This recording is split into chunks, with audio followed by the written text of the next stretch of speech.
You're live. Welcome to Life Mysteries. I'm co-founder, host. My name's Donna. I'm psychic medium, clairvoyant for Life Mysteries. I'm Emma. I am co-founder. I'm also hosting this evening for Life Mysteries. We have a great show for you tonight. We have Michelle, Louise, and Gordon. Woo! And here she is. Hello, hello. Hi. Welcome to Life Mysteries. Thank you for having me. Right. Oh, we're excited. Right, Donna, quick question. Get into this. Oh, right, you ask questions. I'll. Kelly Williams saying hello. Hi, Kelly. Mama Bear. Oh, sorry, Mama Bear's my mum. Hi, Mama Bear. Kimmy. Hello, Kimmy. God, everyone's just going on. Right, Donna, kick us off. Okay. Those books were really interesting. Can you take us back and what intrigued you to write those books? So the Earth Angel series, I started writing it in 2009, and I learned about Earth Angels in 2007, and I kind of fell down the rabbit hole a little bit with that one, because I recognized myself as an Earth Angel. Initially, I saw myself as an old soul because I kind of fit the criteria of an old soul pretty much to a T. And I started realizing that all of my friends were Earth Angels. So I could see the fairies and the angels and the star people. And so it was really kind of an awakening, definitely, to the fact that, most of me and my friends were not human in origin. And then 2008, I moved to the States. I was in New York for about 10 months working out there. And while I was there, I read pretty much the entire spiritual and metaphysical section of the Westchester Library, which was pretty huge, by the way. Amazing selection of books. And I had a lot of time, so I read a lot of books. And sort of the culmination of that was I then started planning my first novel, which was the Earth Angel Training Academy. And I started writing it the day that I flew home from the States. So I wrote the first 800 or so words of the Earth Angel Training Academy in JFK Airport. Wow. And I wrote the entire novel, which is about 100,000 words, in 2 months. And right? In 2 months, and it was pretty much, nonstop. And to be honest, it has been sort of like edited and whatever since, but the story and the whole structure, everything was there. The characters were there. They basically turned up and I just took dictation, really. They just arrived, they did their thing, I wrote it down. And that was 2009 that I wrote that. I then wrote The Awakening, I want to say later that year or the following. No, it was the following year I wrote The Awakening. And then I published the Earth Angel Training Academy in 2011. And so I've written and published the 10 books in the series since then, amongst other books as well. And there are 2 more books to come. But the first one was pure channeling, really. It came from the sort of idea of, if there are Earth Angels, then how do they know what to do? How do they know how to be human? They've just come from other planets, from other realms. They might never have had bodies. They might never have been able to speak out loud, all of those sorts of things. I was like, how do they know how to do any of that? And that's where the whole idea of the training academy came from. But obviously, I wrote it in a very, very short space of time. It all kind of just appeared. And in the years since I wrote it and published it, I would say I've met the majority of the characters now. So I've met people in real life who have had the same names, the same characteristics, who are the characters, basically. And there's been some very, very crazy occurrences where the later books in the series, I've been writing them. And by that point, some of the characters were based on people that I knew.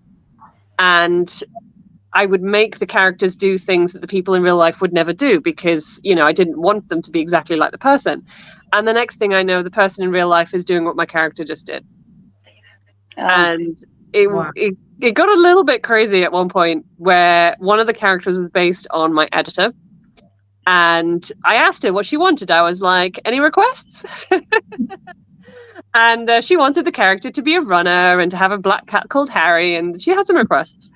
And as you do. So I needed her character to meet their twin flame. Little spoiler alert for one of the books, but it's fine. It's only a little one. And so the character was out running and gets attacked by a dog. And the guy who rescues her is her twin flame. So I'd written this scene, and then the very next day, my friend was out running and got attacked by a dog, which isn't really funny, but it seemed quite funny at the time. So then she was like, oh my God, what else have you written about me? Because it could actually come true. So there was always this kind of chicken and egg kind of idea of, am I writing things and making them happen, or am I seeing the things that were going to happen anyway and writing them in advance? It was always kind of a weird, I've never really quite worked out. If you're writing another book, we have a request from a member of the audience. Her name is Mama Bear, and she quite likes John Bon Jovi. Oh, so can the two of them meet? She would be entirely grateful. I'm going to be honest. It wouldn't be Mama Bear. She'd be entirely grateful if you could put her and John Bon Jovi pretty much in the same book. You hearing this, Mum? I've got it for you. Hello, everybody, just joining. Catched up with everything. So, your books are quite exceptional, and I try to do as little research on a person before I interview them as possible. I like the surprise element. So I kind of like to ask you, in your opinion, what is an earth angel to you? What does an earth angel mean to you? Well, earth angels essentially are, souls in human bodies who did not originate as a human. They are angels from the angelic realm. They are fairies from the elemental realm, or elves, pixies. There's a whole host of different ones. They are star people from other planets, from other stars, and they all have their own missions. So the different types have like overall missions. And then each individual will have, their specific missions. But so that's why Earth Angels in general have this huge sense of purpose. Like, I came here for a reason, and I'm going to fulfill that reason. But then a lot of them don't know what the reason is. So then they can feel a little bit lost. And of course, this isn't their home. So, a lot of Earth Angels can feel really kind of adrift and not really understand, why they're here. So for me, understanding that I was an Earth Angel, initially, like I said, I thought I was an old soul, which I am. But as I wrote the books, this was another kind of odd occurrence, I guess. But one of the main characters in the book was based on myself, or I kind of resonated with that main character. And I discovered as I wrote that this main character was an Atlantean. But it took me a long time for me to realize that meant that I was an Atlantean. And Atlanteans essentially are a mixture of old soul, angel, and star person. Oh, wow. And many of the Atlanteans then became mer people. And it was through writing the books that I kind of realized that I didn't become a mer person. And there's a reason in the books why I didn't become a mer person, because I'm not very good in water. And I've met Atlanteans who then became mer people. And they can swim underwater for God knows how long, hold their breath, do all sorts of crazy stuff that I would never be able to do. But essentially being an Earth Angel means that, you're here on this planet for a purpose, for a reason. Understanding that I was an Earth Angel really kind of helped me to ground myself and to accept that I chose to come here at this particular time to be a human.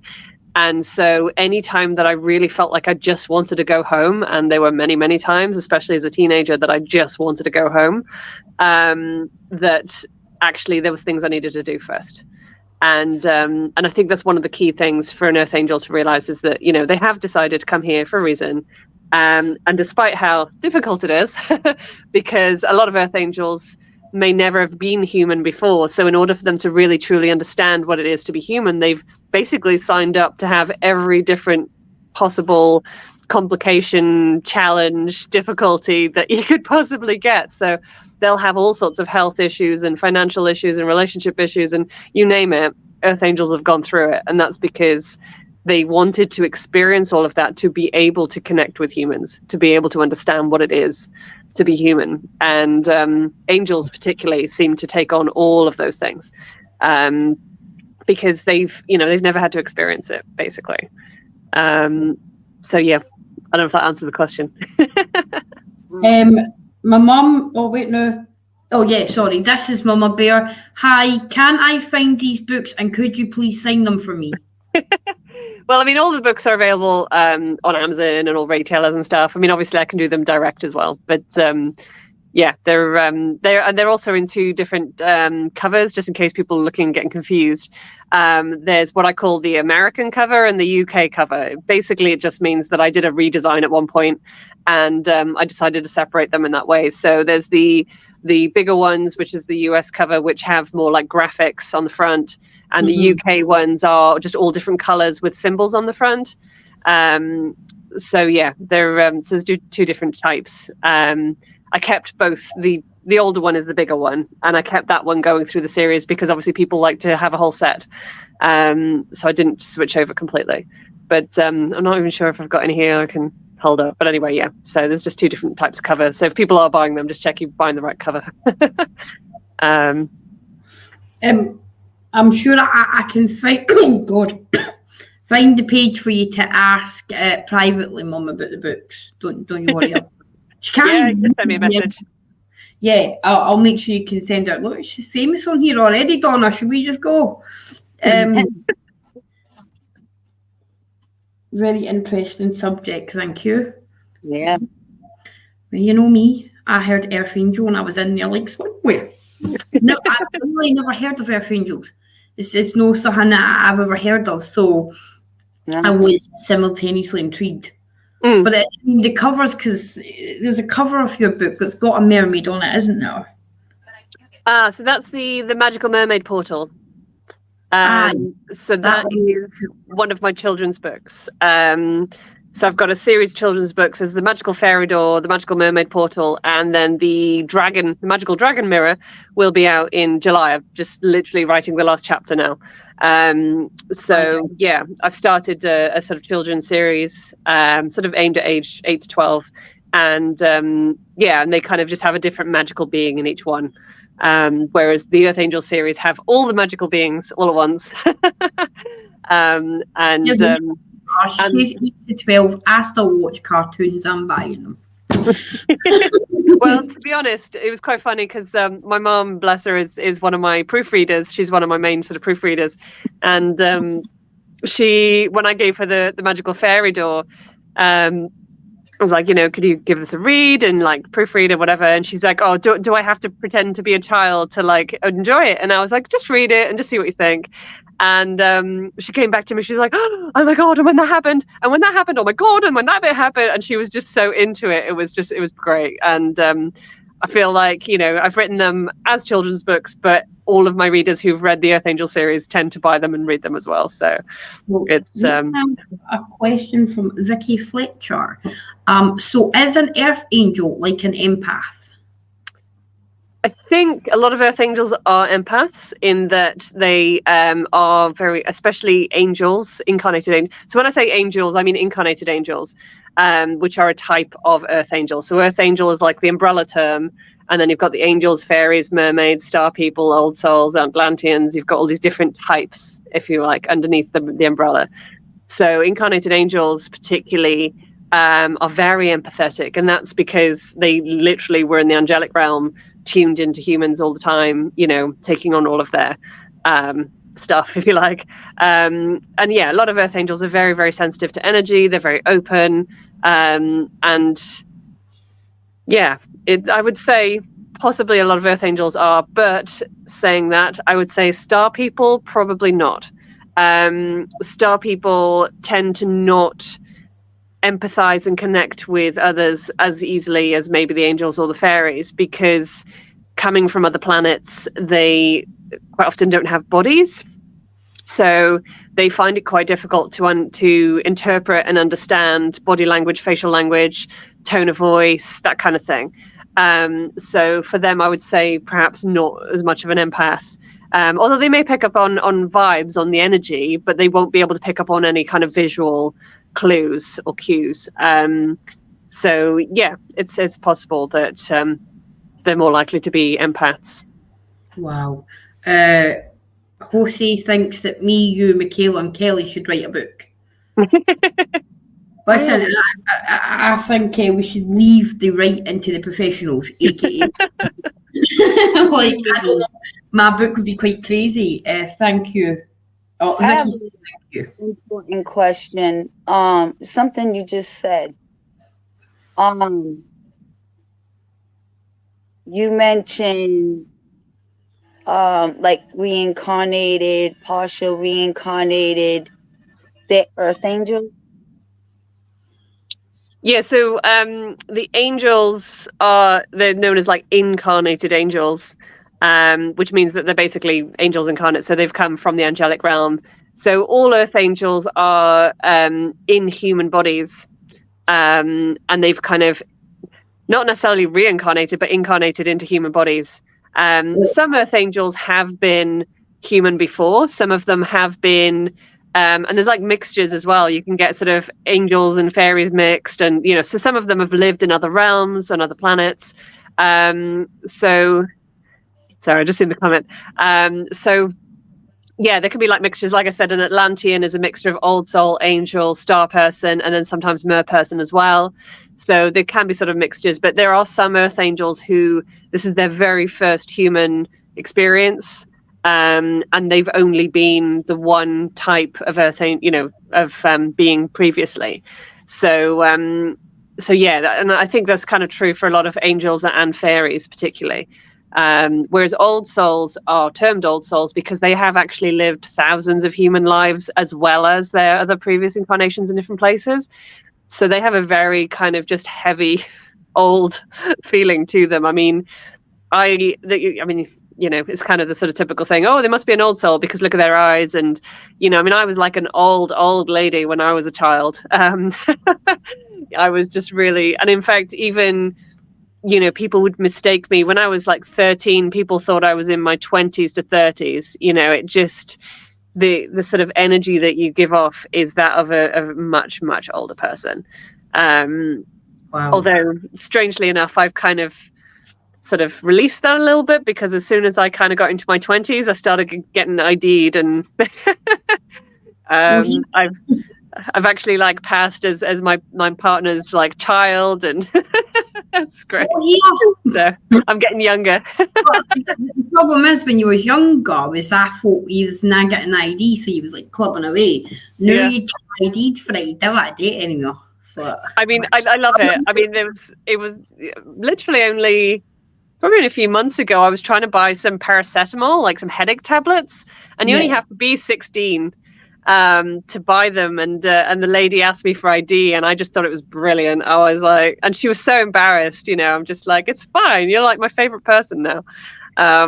But yeah, nobody really ever guesses how old I am, which I love. It's great. I'm not even going to go there, right? So Liz says, I saw real fairies when I was 6 years of age, Michelle. It good that you write about that, Michelle. Thank you, Liz. It's and I mean, fairies will show themselves to people. Fairies still exist in the elemental realm on this planet. They're not just in human bodies as earth angels. And as I was saying about the missions, basically the fairies have come into human bodies to try and advocate for the natural world. So they are the ones who are protecting animals, protecting wildlife, plant life, and land. And yeah, so those are the fairies basically. That's if they can stop playing long enough to do that. But yeah. I'm just catching up, guys, so just give me a second. This is Bob Ashley. He says, I'm a sensitive. Is it possible for someone like me to be able to feel and or see things like fairies, elves and such? I swear that sometimes I see and hear things when I'm out in the woods hunting or hiking. Definitely. I mean, I would just say, like, trust yourself. You know, so often we kind of try and rationalize things or brush things off and go, nah, couldn't possibly be. Or we'll try and like, oh, well, it was just a sort of, you know, a bit of light in the camera or all those kinds of things. We'll try and rationalize it away. And I feel like, yeah, most of the things that I believe now that are metaphysical or spiritual or alternative in any way, I was once skeptical about and was like, yeah, right, whatever. And then I experienced it and was like, okay. So I would say, you know, have a healthy sort of skepticism about everything, but also be open to the fact that these things do exist. I mean, it would be impossible for fairies and elves and that not to exist, considering just how much folklore there is that's so widespread all around the world. I mean, there are some countries that, you know, literally will pay dues to the trolls and the elves and the pixies and, you know, because they understand, you know, that they are quite mischievous. And I would say, you know, I have friends who work with this, with their energies as well. And they use dowsing quite often. I mean, I don't know if you guys have ever tried dowsing, but I would look into using dowsing as a way of confirming what you think you might be seeing, because the dowsing is tuned into your energy and the energy around you. And so, you know, you could, if you see something, you could just douse and be like, is that what I saw, etc. You know, and you could use that as a confirmation tool to help you to, yeah, know what you've been seeing. This one is from Jose. I wish I could see my mum's angel. How do I see her angel? Well, we all have guardian angels. Is that what you mean? And I mean, I would say that you could talk to your own guardian angel, to other people's guardian angels whenever you need to. It's just about really trusting, sounds terrible, trusting the voice in your head. So whenever I want to kind of listen to or sort of tune into spirits in any way, I will talk in my head to them. And whatever sort of thoughts sort of pop up or words pop up that you weren't kind of expecting, usually you've kind of connected to them. And I would just say, just make sure that you put some protection around yourself. Ask your guardian angel to make sure that you're only talking to like other good spirits, good thing. Because the thing is with earth angels is they're very wide open and bright, and you know, will attract darker stuff if you know, if they're not actually protected. I usually just have some sort of bubble of protection and you know, guardian angel. And I've got a friend in spirit who you'll like this. He actually co-wrote one of my books with me. Wow. So he's usually like on the lookout for me, and even in physical, you know, reality, he's always walking next to me if I'm walking anywhere slightly dodgy or at night or anything like that. So yeah, it's always good to make sure you've got some angelic protection in place and you're not basically just inviting everybody to the party. But I'm catching up, everyone. I am getting, they're just flying at me now. I told you, just flying at me. This one is please put your name at the end of a comment. This one is from Mummy Bear. Are earth angels spiritual healers? There are a lot of earth angels who are healers. Star people tend to go with Reiki for some reason. That kind of, they connect with that energy really well. Probably because I'm sure Reiki is actually an otherworldly, like other planetary kind of energy, actually. I'd have to look at that. And angels, incarnated angels, they tend to have very caring, mothering energy. They are the mothers, the nurturers, the nurses, the carers. So they tend to have that kind of healing energy about them. And earth angels in general are just drawn to kind of energy healing because it makes sense to them. You know, they've come here to the planet to help with the healing, with awakening. So yeah, it makes sense that that they would become healers. But little caveat to that, a lot of them, angels in particular, kind of don't know when to sort of put themselves first or when to stop. So a lot of angels will get burnt out. And I've met a lot of incarnated angels who have got long-term chronic illnesses because they have given and given and given and given and given, and they've just depleted themselves because they're trying to heal everybody else, look after everybody else, care for everybody else. Yeah. And the analogy I kind of use to try and explain that when I've met those angels to try and convince them to put themselves first was that if they don't put themselves first, they won't be able to help anybody else, and they'll have to accept other people's help. Because angels are notorious for not being able to ask for help or accept other people's help. And the reason for this the way I see it, is that they imagine angels in the angelic realm. They have ethereal bodies. They have no needs. They are plugged into source, and they are just there to give. So they are plugged into source. They get all the energy they need. They don't actually need anything. They don't have to ask for it because it's there. And all they do with their entire existence is give, and help, and heal, humans on Earth. And they are the whisper in your ear and all these kinds of things. So when they come from the angelic realm to be in a human body, they're like, oh, I can just give, because that's what I'm here to do. But what they're then doing is they're not plugged into source. They're cut off from source, and they're just giving from their own energy, and they're depleting themselves. And so what they need to do, and this is why, excuse me, they have to put themselves first, is they have to plug into source. And of course, the only way that you can do that is to put yourself first and your energy first by actually meditating, healing, doing all the things that you need to do to keep you well. Because you cannot just keep giving and expect to, live very long or to be able to help people for very long. So yeah, a lot of angels really do need to put themselves first. And if you want to use the whole airplane thing, put the oxygen mask on first before you put everybody else's on. But yes, generally the angels are particularly bad at that.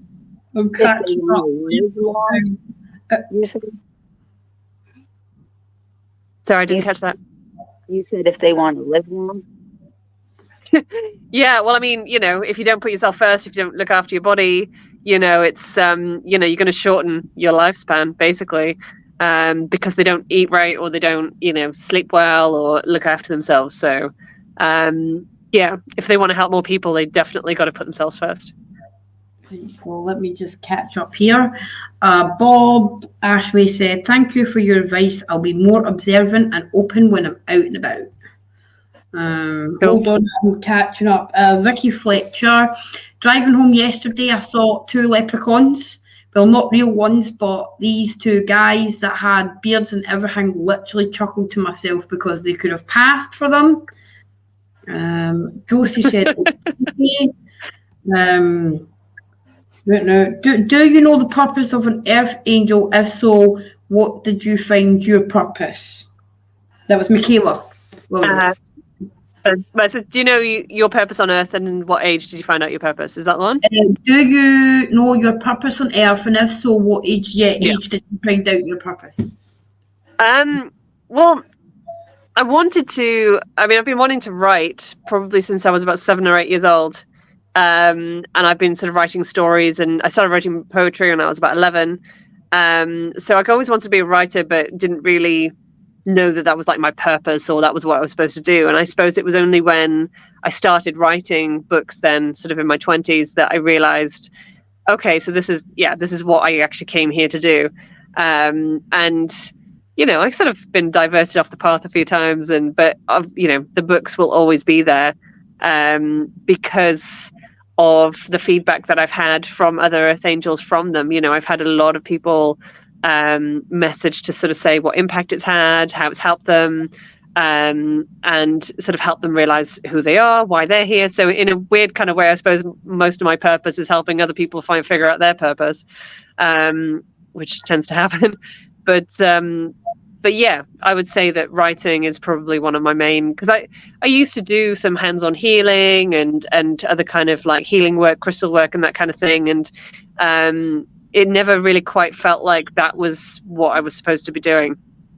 And I have to admit, I did stop doing any of that kind of stuff when my own health, and again, I had to look after myself first. And I felt like there was a lot of stuff that I needed to heal first before I could really help heal anybody else. So yeah, that's probably when I stopped doing the healing, was when I then started channeling it more into the writing, because yeah, it's quite amazing what you can actually kind of do just through words in a book. So absolutely, it sounds I'm bloody fascinated. I'm just so engrossed on that. Yeah. You start to think about things around you, Lo. It starts to have a deeper, you start to think, the more you talk, the more I'm starting to kind of look at my life. Yeah. Start piecing stuff together. I'm like, This is a therapy show, everyone. This is group therapy. And I'm so. Oh, who's this? Oh, my mum. This is Mama Bear. I'm so struggling with asking for help and hate the thought of having to ask, but I'm lucky enough for people who do look after me. Well, I do actually say to people, if you know an incarnated angel, then don't ask them if they need help. Just do it. Because chances are they need the help, but they will say no, and they will say they're fine. So if you know an angel, just do it. Just help them.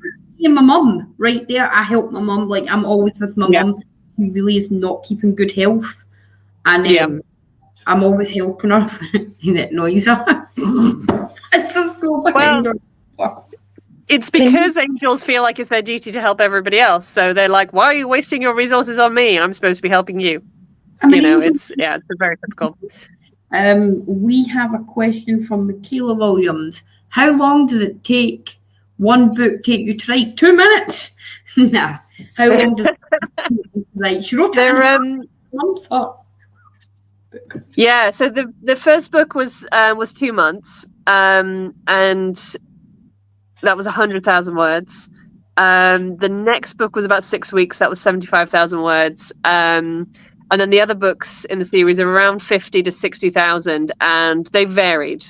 Book 3 took me a very long time because it was quite a difficult one to write. In that, the book 3 is actually told from the point of view of the male characters and the children in the first book. And if you believe that it was channeled and that it was mostly a memory that was channeled, that it actually happened, what I wrote, then my character obviously wasn't really present for most of what happened in book 3. So it was really quite difficult to tune into those memories and to download those. So book 3 took a while. Book 4 was about a month. Book 5 was 13 days. Wow. That one couldn't wait to come out. And then the rest were sort of, anywhere around a month. Basically, the way I started, this is what I talk about in my self-help book, actually, is about finding your method. And for me, the method that works is to set a deadline, set a word count, and go for it. And because... Sorry? What is that? People that write books and it takes months, a year. Like, she's 7. They get writer's block. Well, she's whipping books in months.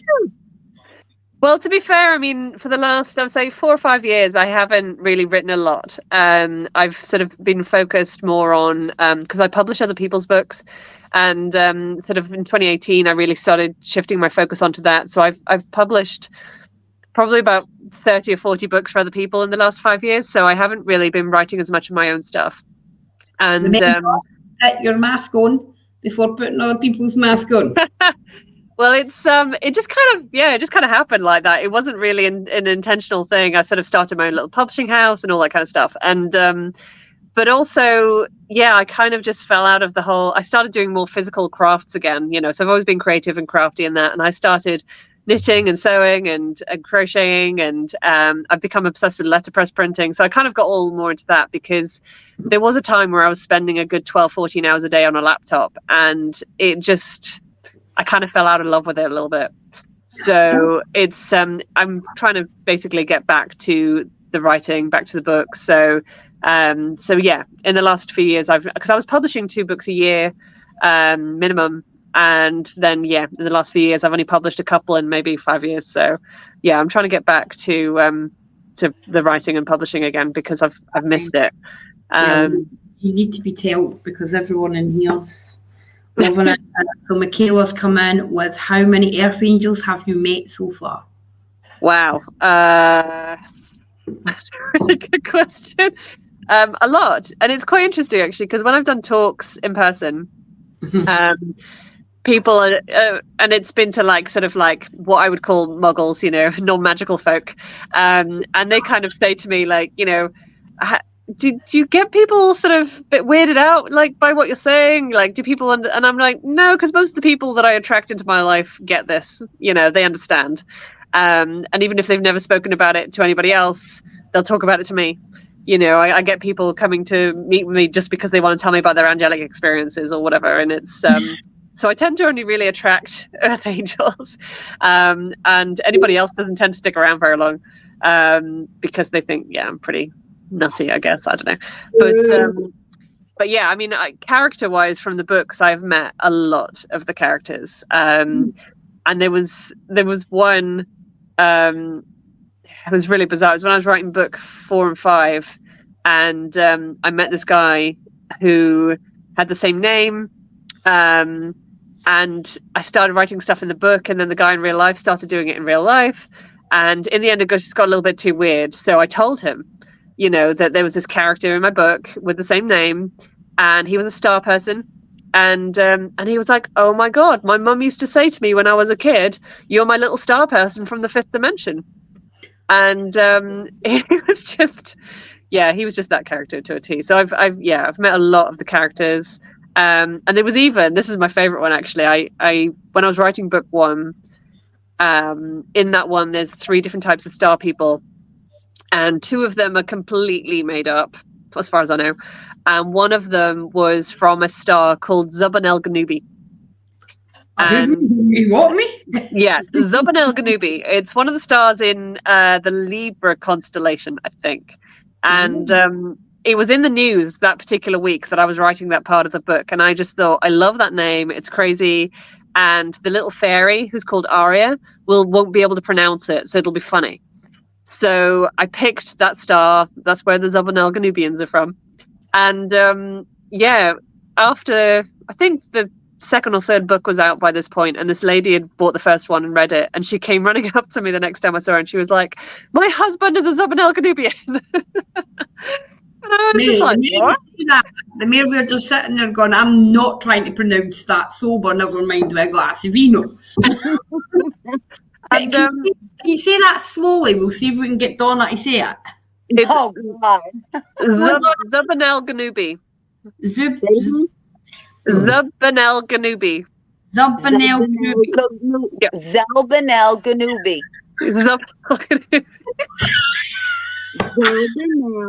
Zalbanel Ganubi. Zubanel Ganubi. Zubanel Ganubi. I mean, that's assuming that I'm saying it right. That's how it's spelled. I mean, I could be saying it right. There you go. Right. Come on. But Ganubi. Yeah. Zubanel Ganubi. Yes. Yeah.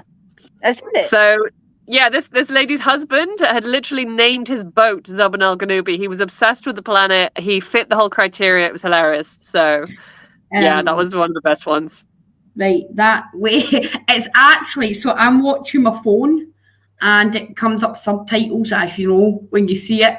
And I think we are saying it right, because I can see us saying it in the subtitles, and it's certainly coming up on him. Certainly saying what we're saying. I think right. So Vicky Fletcher, just coming to you now, darling.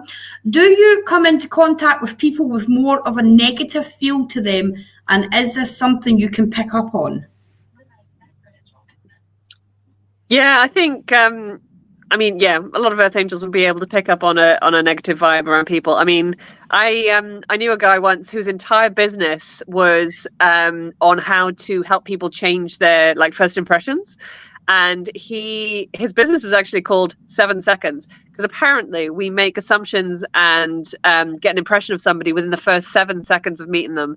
And it's very difficult to change that impression. And it's not even verbal or, probably not even visual. It's literally just this sort of energetic thing that we absorb straight away. And I would say if you come into contact with people who you're like, ooh, don't like their vibe, then I would say put up some, energetic protection so that you're not picking up their stuff. Because there have been many, many, many times where I have picked stuff up and taken it home and then ended up having to do a lot of clearing and a lot of shifting to try and remove. Because the thing is with Earth Angels is that if you do have the ability to tune into spirits or anything and you know how to help them to move on as well, they'll be attracted to you and you'll end up taking them home with you.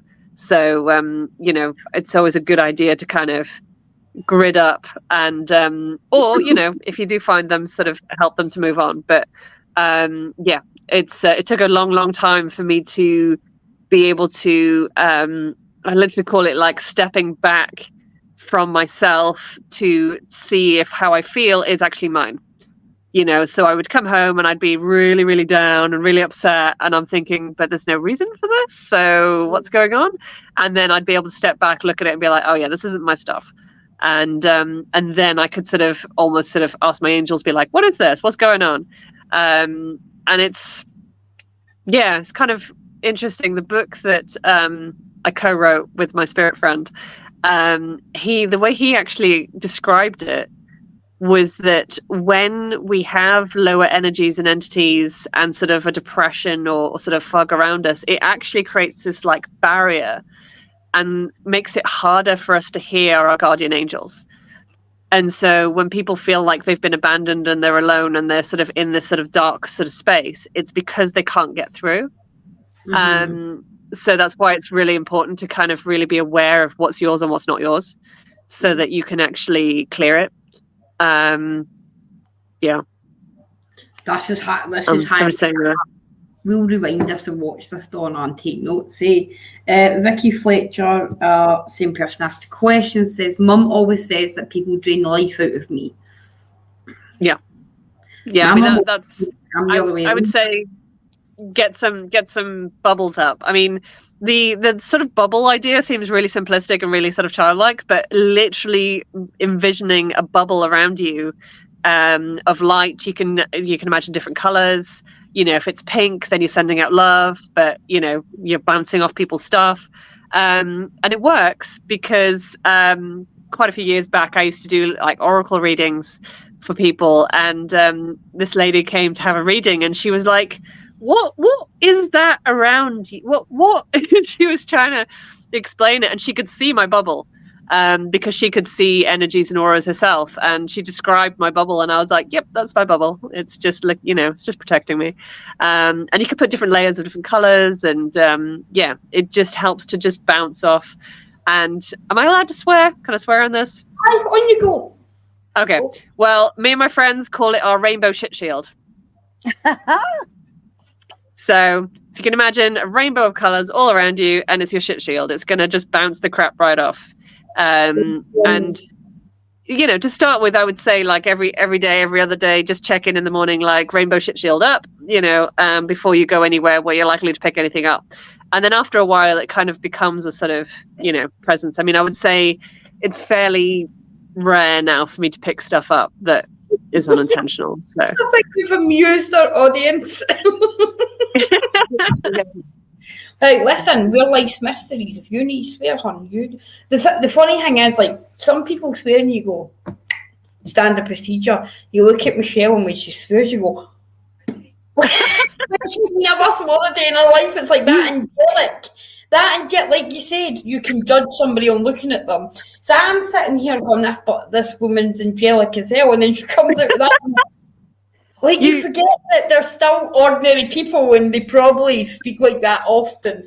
But it's like what you say, when you look at a person, like I look at Donna, and the first time she swore, I was the same. Ooh, like, so surprised. Me and my mum, you look at us and go, why they swore? Well, standard procedure. But I kind of get what you're saying by looking at somebody making an assumption. Because you said shit shield, like, boom, out, like, I say this all the time, and I'm like, no, she doesn't. Like, now I'm starting to see. You haven't seen my self-help book, have you? No, but I think I want to now. Like, when we do a podcast, we try to go into it sort of blindfolded to find. Yeah, my self-help book is Where's My Fucking Unicorn? Oh my lord, snap. Is it? Yeah. Honestly, I think we've made the wrong assumption here. She's just us folks. We did. Where's my fucking unicorn? I am so sorry. If anyone would like to purchase Where's My Fucking Unicorn, I'm purchasing that just for the title alone. That should make millions. Everyone's laughing at us. And Michaela said she's no angel. She's the best. She's the best bloody angel. Oh, I'm so sorry for this show going a bit rogue, but that's an actual book, and I'm sitting looking at it now. It is. It's not a book called. Yeah. Ask a question because I'm going to collapse. Donna. God, I'm in left field now. I'm shocked. I need to read that. Me too, Vicky. I need to read that also. That's going to be a good book. Right, sorry, Donna, honey. I know when you said you were in New York, you met a lot of Earth Angels. Yeah. How when you meet somebody, can you tell they're an Earth Angel, or they speak to you and they tell you they're an Earth Angel? You can usually tell. There are like physical attributes to the different types of Earth Angels, which make it kind of, fairly easy to identify them. Not that I would like go, hey, you're an alien. I mean, I don't tend to sort of identify other people for them, because I don't think that's, I think it's something you should come to yourself. And in fact, somebody I was dating tried to tell me I was an Earth Angel before I was really ready. And I was just like, you're crazy. I'm not listening. So, and it was less than a year later that I then started reading up about it. And I was like, oh, he kind of had a point. So I think it's something that people should sort of discover for themselves. So I don't tend to tell them. But yeah, I mean, there's a lot of different physical attributes. But for example, star people, and this is quite funny because I don't know if you've seen the movie The Host or read the book, but they have like a light blue ring around their pupils, which means that they've got an alien, like a star person energy and soul in them.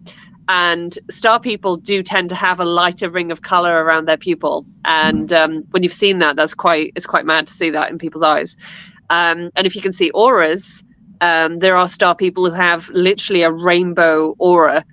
And it depends on the different type of star person they are. But male star people tend to be really tall and lanky, and they look a certain way.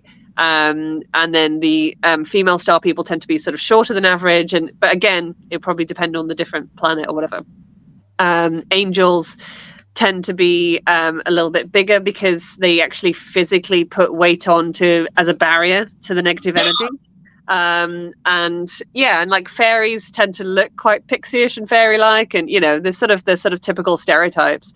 And it's amazing how much we actually pick up on what type people are without really realizing. So our phrases, oh, you're an angel, oh, she's away with the fairies, he's from another planet. We're actually identifying each other all the time without really realizing what we're doing. And that actually happened in a talk I was doing about Earth Angels, where somebody yelled out at another guy, oh, shut up, you're from another planet, you are. And I was like, no, he is actually a star person. And they just identified him in the middle of my talk, and I'm like, yeah. So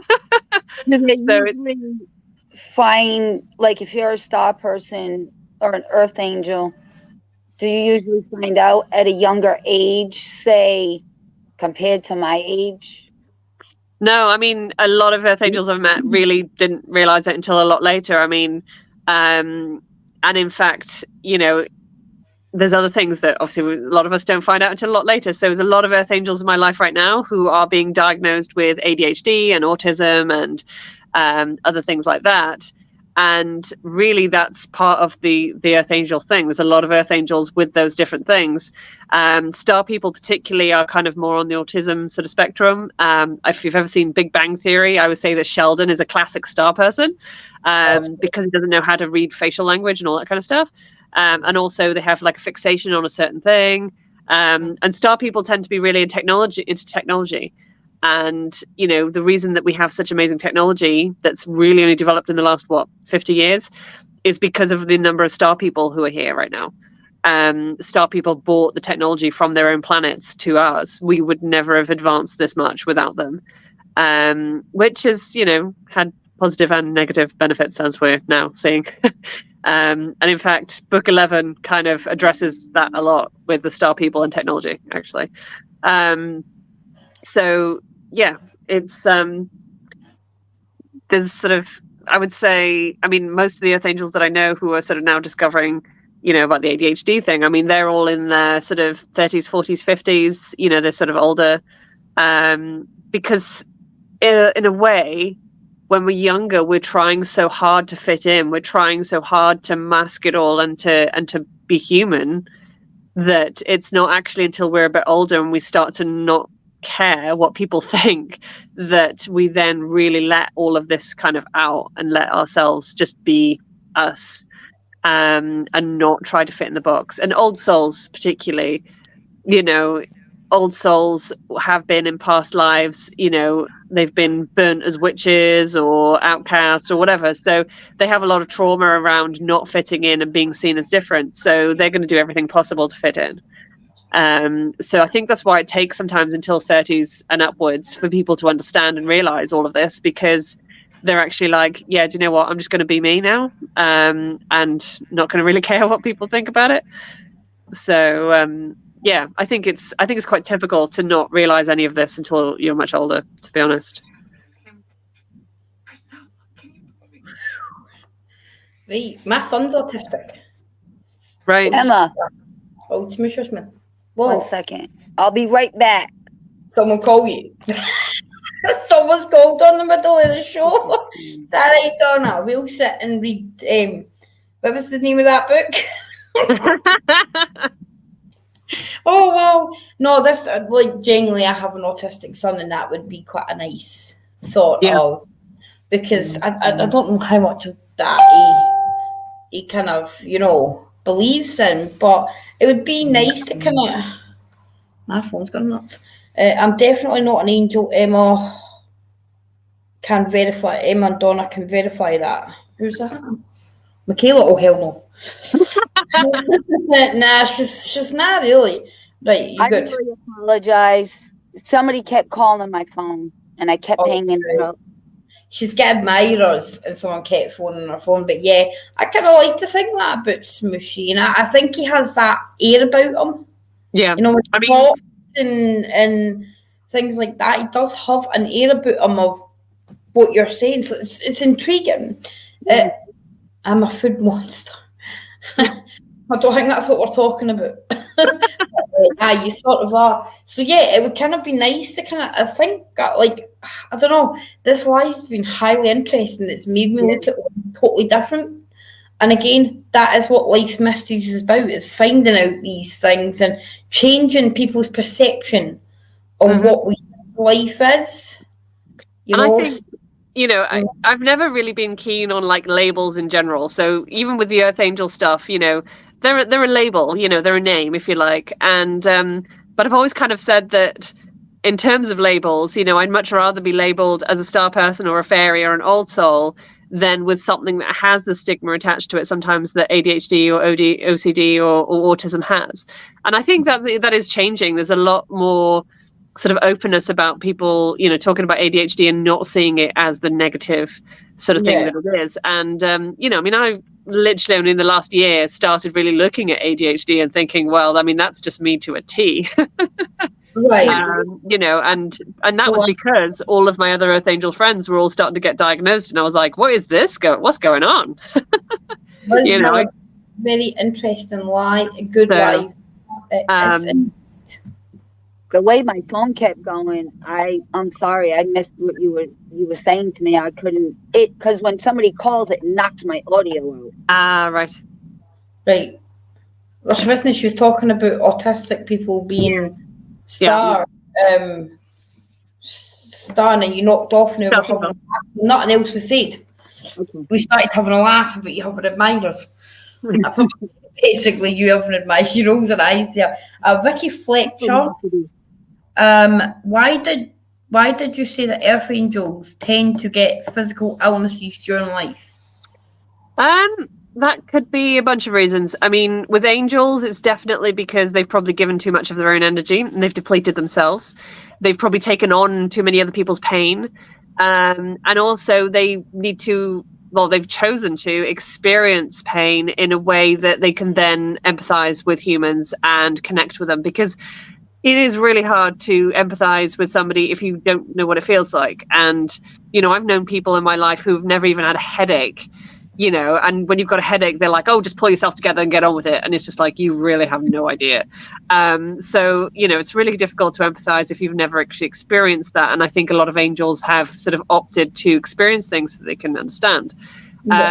Old souls, I would say physical illness are probably a sort of trapped trauma from previous lifetimes. So all their previous incarnations as humans, they will have, like I said about the trauma of being burnt as a witch, they will have like retained all of this trauma. And I think one of the really important things for old souls is to try like EFT or any kind of other trauma release therapies where they can release all of that stuff from previous lifetimes and get rid of it so that they don't have illnesses. And I mean, I've had a lot of physical illnesses in my life, and I have now managed to heal things that there aren't actually any cures for particularly.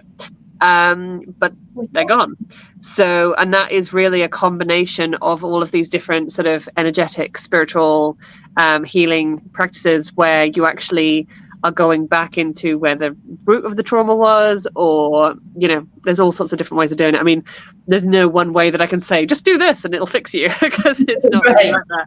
It is a kind of lifelong kind of situation. But I do know that, yeah, quite often it is possible to do something about it, but it's kind of really going to the root of the problem. And there have been times where I've released past life stuff where it's gone back like 20 odd past lives or whatever, and afterwards I'm knocked out cold for 4 hours because there's this huge gap where it used to be.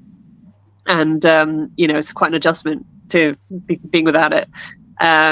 So yeah, I would say it's as a way of connecting with other humans, because you get to understand, but it also could be just stored trauma and issues from previous incarnations as well.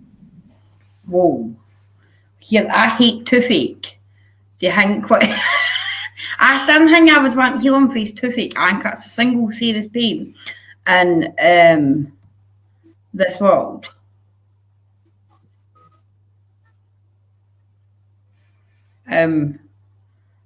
Sorry, I'm seeing what's happening on Facebook. It's so difficult because we get, like, on my screen you can see that, right, you can see Robbie there as it comes up. But some people are not Facebook users, so I've got to use my phone and to find out who's asking it, because I don't want to be rude and think that people are not getting their direct questions. Yeah. Well, it's like I'm looking at a phone, looking at the screen. Yeah, I can't see. I can only see the one at the time. I can't see all the rest of them, because if I bring it up, then it cuts you guys off. Well, I didn't cut us off. We're like truly intrigued here. We're like, no, this live. We'll be here. It won't actually. I've got a podcast. Do Earth angels have abilities in terms of like spiritual, like clairvoyance, that kind of thing? Yeah, I would say that a lot of them, you know, are sort of medium, psychics, that kind of thing, healers. Yeah, I mean, they're drawn to that kind of work. I mean, even with the writing, you know, from teenage, all of my writing was about life after death. It was about reincarnation, was about ghosts. You know, I never wrote anything normal, I don't think. So I think you're just kind of drawn to that because you kind of know that there's more to life than just the human thing. So, of course, yeah, they're generally always looking for this, like, extra layer. So I would say they're more likely to see things, to hear things. I mean, I've never really gone down the sort of the medium sort of psychic side of things, but there have been times, you know, where I've been able to relay messages or pick things up. And, you know, like I said, most of my writing is channeled in some way. And sometimes if I try to put what I want in my writing, it just doesn't work. You know, literally my technology will reject it. So I've given up on that. Writer's block, love. Oh no, I've had my iPad actually delete parts it just didn't like. Oh, really? Yeah. No. Yeah, I had to rewrite a whole scene because they obviously just didn't want me to kill that character off. So. Oh, and you kept the fucking unicorn bit. Yes. That's what I'm talking about. Speaking of how long it takes to write a book, I wrote the unicorn in a weekend. That's what it's called, though. Yeah. How is people going to buy it if you're not naming it? Yeah. So She's no phone for it, Donna. Rerun this, everyone. She did actually name it, and it was bloody hilarious. Although I think when you're writing stuff like this, when you're putting humour in it like that, it can kind of, like, I would read it if it said fucking unicorn. Yeah. I'm buying this stuff, Matt. Like, that's just me. I'm quite mental. That book was quite weird because I woke up, it was Saturday morning, and I woke up and the words were just streaming. Like, I had all the subtitles, I had all the subjects, I had everything. And originally there was a title that disappeared kind of the moment I woke up. And I woke up and I started scribbling down longhand, like, all these different titles. And I had too much to do that weekend. I was just like, yeah, this is a great idea, whatever, I'll write it one day, whatever. And it wouldn't leave me alone. I mean, I couldn't even shower. The words were just hitting me constantly. So I said, fine. And I sat down at 11 o'clock in the morning, and I finished almost the entire thing that evening by 8 o'clock. And then the next day, I think I added another couple of thousand words. And and it's funny, actually, because my working title, after the original title disappeared, my working title was I Give Up. Which seemed kind of, relevant at the time. And then I was chatting with my editor, and we were like throwing around these ideas, and and I sort of said like, where's my unicorn? And my editor was like, no, where's my fucking unicorn? And of course, then it just stuck. So. She said that. No one prompted that, but yeah, I heard. Where's my unicorn? Hello. So, and then, of course, that's what really sold it, really, was the title. The comments I usually get are, I bought it for the title, the pictures are really cool too, and then the writing's, quite useful. Hello, Angel. I hope your daughter's wedding was okay. Was it fun? We'll buy her a book, a really funny title. No, but with these books out and titles are awesome. Well, the titles I'm finding me like, and I guess like that anybody knows that the title's everything. Yeah. It drives you, or the look of a book can sort of entice people to kind of read it, and then it's something that you think you wouldn't read. You're like, oh, where's my fucking unicorn? You're like, I'm going to read that because that's it. You know what I mean? And you read it and go, actually, it wasn't what I thought, but actually, I'd read it again. Yeah. Not a problem, Vicky. Have a good evening, darling. So yeah, things like that can like really entice you to a book, and then once you've read it, you're kind of like, oh, I'd read that again. I've read a lot of books that I've been like, I don't know about this, but the title was like, anyway, and actually I still have those books like today because actually I got so into it I could put it down. Yeah, and I do think, I mean, that took you no time to write a book. Let's face it. She just sat there, no shower, nothing. Done. Like sorted. But where can people buy all your books? Have you got specific? They're all on Amazon, Book Depository, although I think Book Depository are closed now, are they? Maybe? They were bought out by Amazon anyway, but pretty much if you just put my name into any book retailer, pretty much anywhere in the world, you'll find my books, because they're on most of the online retailers. The unicorn did get into more sort of physical bookstores, so I know in Canada it was in all of the Chapters and Indigo bookstores, and I know it's in a fair few quite cool independent places in Australia. But yeah, in general, if you just sort of stick my name in Amazon or any online retailer, you'll find it, because I know in some countries Amazon is not the best one to get it from. America, like in the States, yeah, in the States generally people just go on Amazon, but any sort of online retailer that you use, I'm pretty sure Barnes and Noble should have them, and most of them are on sort of like ebook as well. So yeah, pretty much anywhere I would say that you can get online books. It's just a case of, if you go for the Earth Angel series, just make sure that when you're getting them, you're getting the same covers, just because they vary in size, so they'd look weird on a bookshelf. But My mum wants them signed, so she's gone to Michelle. She's gotten her signed. I got them signed. So I do generally have some stock in as well. So because I do like events and fairs and stuff, and so signed definitely for sure. Oh no, for sure. So if you do want to read Z books, you can go on any local or online. Because they should be available through all of those. Kindle. If you get around it, Ken, how you done buy a book anymore? No, I'm saying signed by her would be great. You know, Mum's already right at the start of this. My mum was getting signed copies. She was like, hello. Yeah. Only because she asked if she'd write a book about her and John Bon Jovi. You know what I mean? She's in hope. She's an absolute hope. But do you know what?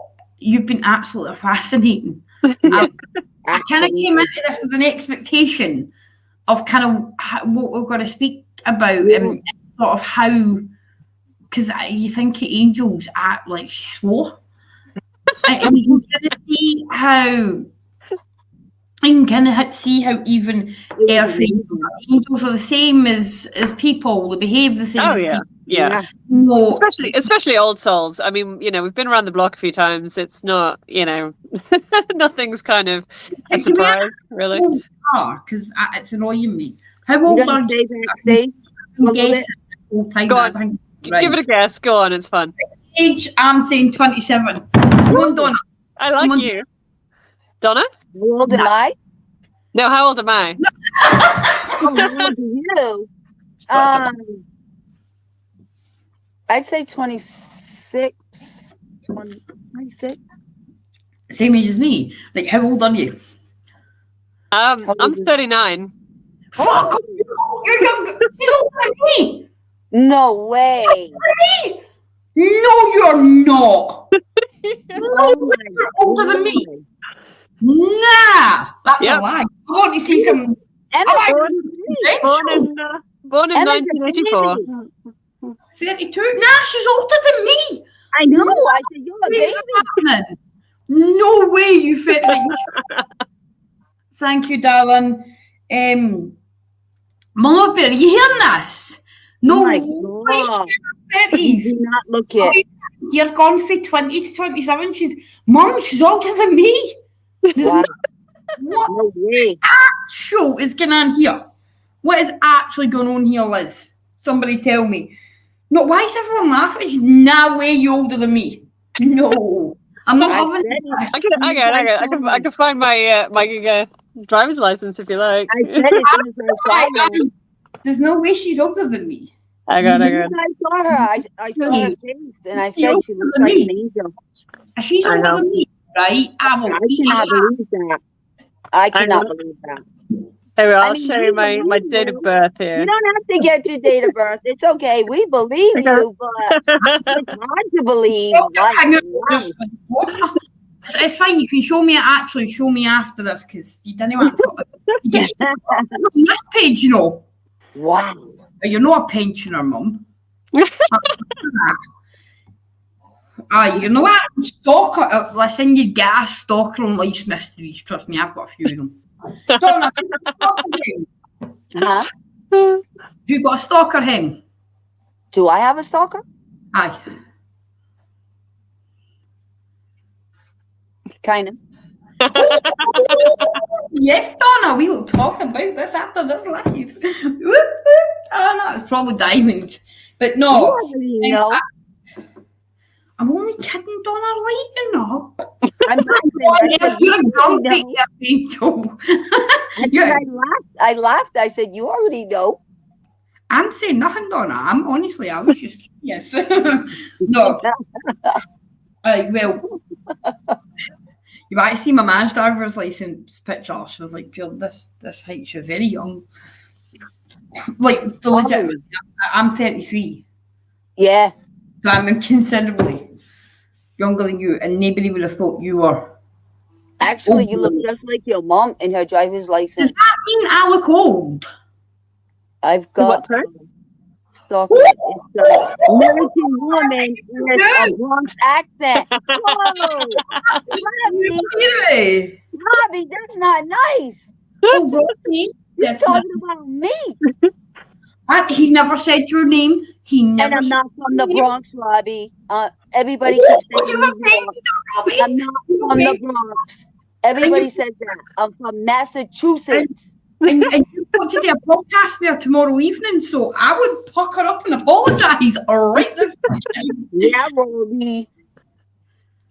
Be nice. Oh my God. Why do they come in twos? Look, the raisins. Why do they come in twos? Robbie came in me. Now the race prince. Here we go. Donna's having a little panic attack about men at the moment. Is in the house. Be a good boy, Anthony. I know, because we've got Robbie on tomorrow, then we've got the Rave Prince himself on Saturday. Woo-woo. Exactly. One after the other. Maybe it was Michelle's influence. And this is what Life's Mysteries is all about, guys. Michelle came on, and then everyone that's on our podcast started mentally stalking him. Quite weird, actually. But then, can I ask a quick question before we do you believe in coincidences?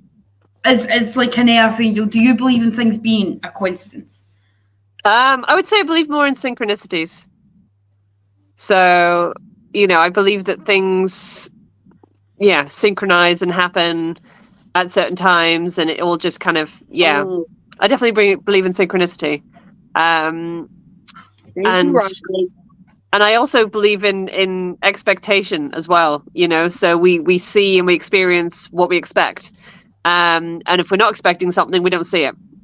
So, it's best to expect the best always. So that you actually see the best. If you're not expecting something, you can totally miss an opportunity or a person or whatever because you weren't expecting to see them or experience it or whatever. So I definitely believe in. Too many sort of coincidences, synchronicities have happened in my life for me to sort of not believe that there is some kind of energetic pull. And in one of the books, I think it's book 8, it's kind of hard to keep them all straight sometimes. There is actually a situation where the angels have kind of taken it upon themselves in the angelic realm to nudge people, shall we say. And they're kind of just, kind of playing chess with humans. And it's not necessarily kind of, let's say, sort of, a lot of people don't agree with it because then you're playing with free will. Because the whole point of being human is that you have free will. So, but the angels are kind of like, well, we really want the earth to kind of go in this direction, so we're going to start nudging people. So there's this kind of whole, which is why it's called the rebellion. That's the twin flame rebellion. We could get them because we want some firemen. We're waiting for some firemen to come on the podcast. I said for the firemen. I didn't say like what type of firemen. Calm myself down. What the hell done? I just said firemen and everyone went crazy. Like, I mean, firemen. I know what you're thinking, Magic Mike. But it would be cool to get some firemen. I don't know what's wrong with that. But I've always wondered what people's opinion were on coincidences. I don't believe in them. Like, I think too many things happen, you can kind of go, nah, that's too much. Like, so, but I love to hear everyone's opinion on it. And have the view of that kind of. Like with the books, it was kind of, it was quite uncanny the number of times I'd write something and then it would happen. And like I said, there were characters based on people. And I wrote the characters doing things that the people in real life never would do. And then they went and did it, but they'd never read the books. So then you're kind of like, is it a coincidence? Did I make it happen? Did I see it happening? It's kind of, it's hard to sort of figure out what one of it is. And I was actually sort of almost told off by somebody once who sort of said, well, you should be really careful about what you're writing.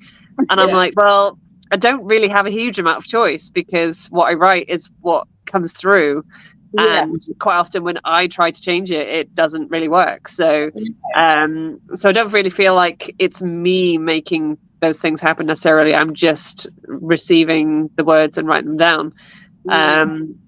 But yeah, so it kind of depends on which way around you want to look at it. And I mean, if you take the whole idea that time doesn't really exist anyway, that everything's all happening all at once, and it's just a sort of single moment of now, then the coincidences just mean that everything's sort of, everything's happening at the same time anyway. It's just that we notice things in a linear succession that would appear to be a coincidence, but it's all happening all at the same time. So, yeah. I just had to check up on that before we wrap of tonight's live up. I do want to thank you for coming on and spending this time with us. It's been absolutely amazing, and it's actually been an outstanding interview. I mean, you are really fascinating. And 39, folks. It's a myth. It's a legend. It's great live. Great. Yeah, it's been an absolute huge honour to have you. And guys, if you want to go check out, we did put Michelle's YouTube page up because I was looking at the books. Well, if people wanted to know more about the different types of Earth Angel and what they look like and what they're like, there's a whole playlist of Earth Angel TV that I did where I go into each one in each episode. So there's like a whole load of information on there. So yeah, you can just binge watch that. There's quite a few episodes. Oh, Emma's binge watching. Anthony, you're on my show on Saturday, and I will prank you, sir. I will prank the light. I don't know what you're talking about. I was waiting. I know I was waiting for the Rafe Prince himself to come on and bloody confuse me. But we do want to thank you for joining Life's Mysteries. It's been absolutely amazing. It's just 39. Please. Right. You can get over that as long as I shall live. And now okay. There's another little bit of information that'll blow your mind a little bit. I'm a step grandma too. No, you are not. Yeah. No way. And I mean, technically, I'm old enough to be a grandma. I mean, but I'm a step grandma, so yeah. I've got. I know people question that. Well, people might question that. I've questioned the age thing because I never even went into the 30s. She looks. Liz went 32, like she was the closest. She looks like 10 plus years younger. Hey. So guys, thank you for tuning in and supporting Michelle. Thank you for all the questions. It's been truly fascinating. Life's Mysteries will be back tomorrow evening. Where the giveaway from Robbie, which was direct contact with a loved one. So we'll have that on the show tomorrow, and also we'll have Mama Bear with us tomorrow evening. And then Saturday we'll have Anthony, and we're pranking the life out of him. Watch out, Anthony. Be ready. ready. Thank you guys for joining in this evening, and don't forget to support some of our specials. Scanning the Frequencies, they're live every Monday, and they're actually really good. I listened to it this Monday at 1 o'clock in the morning. Yeah, good. You've got Anthony, the Texas Rafe Prince. He's at the Texas Rafe Hunters. Really, really good content there. Don't forget Dark Phoenix Paranormal. They are back out investigating, and we highly support them. And all our pages are at the top. Mama Bear at Shimmering Art, she's got a raffle on at the moment, so go and check that out. And everyone, don't forget to support each other and share your content, and we will share yours. Thank you everyone who joined this evening and for sharing this live. And we will see you tomorrow evening at the same time, and it's guaranteed to be a good one. So until tomorrow evening, I'm going to say good night. Good night. Oh, she literally just screamed good night.